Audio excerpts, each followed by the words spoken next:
Okay, let's unpack this deep dive. You've shared some interesting bits from a source, right? It's presented as a script from an eSIMO.io podcast episode titled "Top 5 Summer Travel Destinations in 2025. Stay Connected." That's the one. So our job here really is to dig into this particular source. What are the 5 places it says are top for summer 25? What's the appeal factor Uh, according to them? and crucially, how does connectivity fit in? Because the title kind of gives that away, doesn't it? Exactly. How does the source link the travel dream straight to, well, needing to be online? Right. It's set up as a countdown, 5 down to 1. Yeah. So we'll just follow their structure. We want to get a handle on not just what they list, but how they're framing it and, yeah, how staying connected is sort of baked into the whole idea. Makes sense. So according to this source's countdown, coming in at number 5 is Portugal. Ah, Portugal. Okay, the source sounds quite positive. Mentions Lisbon's colorful streets, the Algarve beaches, great food, friendly people, sun. Pitches it as good for solo trips and families. Yeah, a lovely picture. But what's really noticeable is how fast the source pivots. Almost in the same breath as the scenery, it brings up needing to post photos or, navigate using maps. Ah, okay. And then the solution. Well, naturally, it mentions specific connectivity options, Portugal-only plans, or wider Europe regional eSIM plans from this eSIMO.io. It highlights instant activation. And the usual benefits, I suppose. No roaming fees, no swapping physical SIMs. Exactly that. Avoiding those extra charges roaming is basically when your phone uses another country's network, which can get expensive, and the hassle of changing SIM cards. So the source basically connects seeing those colorful streets directly to wanting to share them instantly online, making the connection seem, well, vital to the experience itself.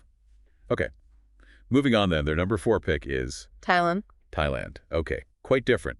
What's the angle here? The source emphasizes the variety. Okay. Diving in Koh Tao, checking out temples in Chiang Mai, even those full moon parties.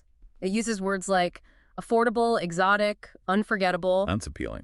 And the connectivity angle. Here it feels a bit more targeted. The source mentions Thailand-only data plans, talks about fast speeds, coverage in the main cities and islands, and then it specifically says this is great for, like, remote workers, vloggers, and backpackers. Interesting. So less about just sharing holiday snaps, maybe, and more about supporting a specific connected lifestyle while traveling.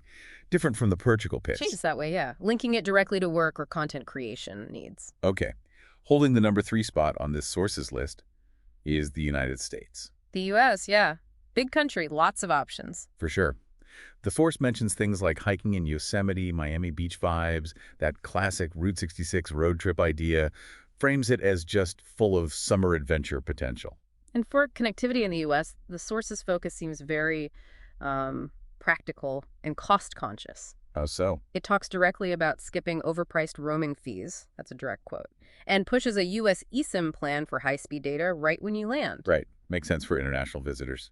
Yeah, and it mentions flexibility, 7-day, 30-day plans, and emphasizes that it works coast to coast. Given how huge the U.S. is, that reliable, widespread coverage seems to be the main selling point here. Yeah, that coast-to-coast thing would be important. Addresses a key challenge for travelers there. Okay, dropping down to number 2 on their list. Is Turkey. Turkey, described in the source as a blend of East and West. Is that right? That's the phrasing, yeah. It highlights Istanbul's markets, the beaches down in Antalya, and those almost magical landscapes in Cappadocia.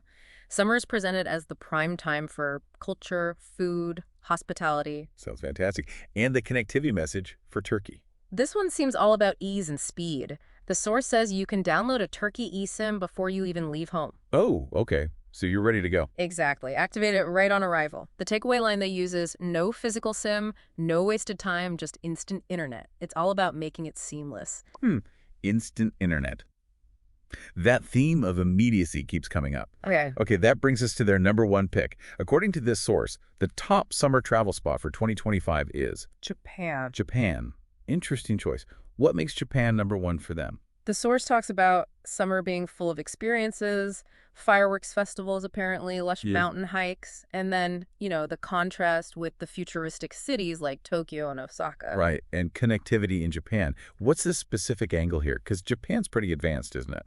It is, but the source makes a specific point. It actually justifies the need for their eSIM by saying Japan's public Wi-Fi can be limited. Oh, really? That's their argument. Yeah. So having their Japan eSIM plan for fast, secure mobile data is framed as, well, almost necessary. Necessary for what specifically? Things like navigating the train system, which is amazing but can be complex, right? Or again, for streaming travel vlogs, Yeah. keeping that connection constant. I see.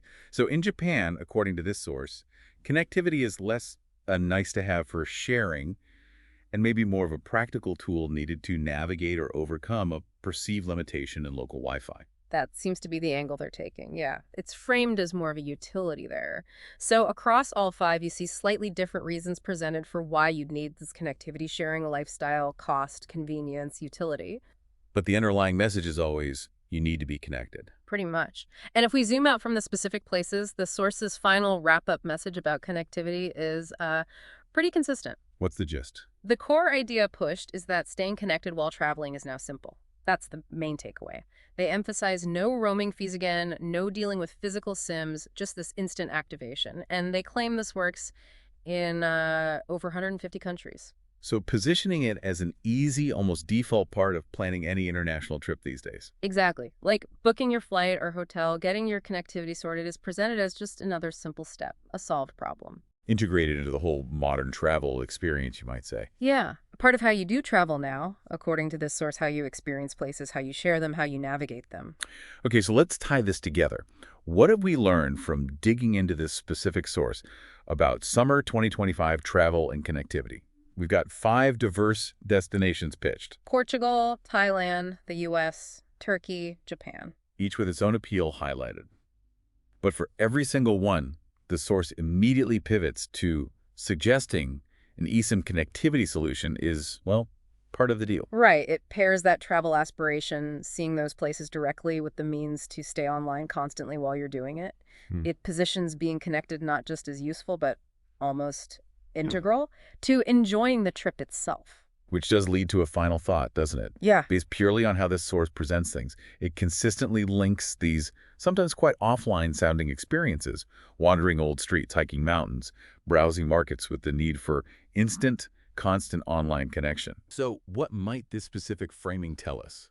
What does it suggest about how the very idea of the travel experience might be shifting, or at least how this source wants you to think it's shifting as we look towards 2025?